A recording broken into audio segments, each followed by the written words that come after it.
Is everything getting worse? We often hear this from the pulpit. They tell us we can expect people to get more and more evil and the conditions on earth to get worse and worse. The nightly news seems to have the theme, if it bleeds, it leads. Deaths, body counts get clicks and likes. Also, our human nature tends to focus on negative things. It's no wonder that we can feel after a while like everything is falling apart and becoming evil and worse, and that we can't make a difference in this world, at least one that will last. If we look at the facts, though, we see a positive story. And yes, it varies from year to year and place to place, but I'm talking about the big picture.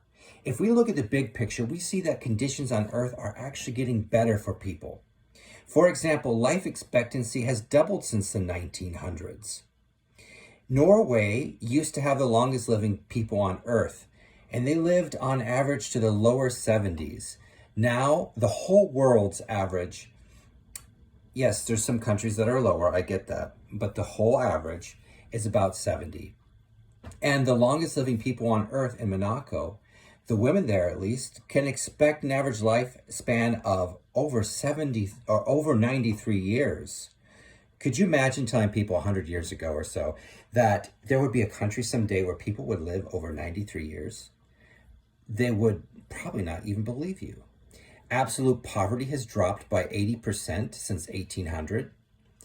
And if you look at crime rates and war deaths since the 1400s or so, we live in one of the safest times in the world's history. Incidentally, the United States, where people often say, oh, it's getting so bad and there are bad things. I'm not saying that there aren't. We had a higher homicide rate when our country was first started.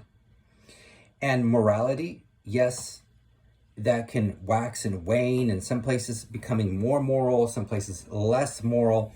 But however you look at it, Jesus started with 12 disciples, and now there's a whole lot more than that. I've cited some sources that support these things that I've been telling you. So next time when you meet somebody who tells you we can expect the world to get worse and worse, you might want to ask them to cite their sources. I'm Jim, and this is the End Times from a positive biblical perspective. Like my videos, subscribe, and we'll see you next time.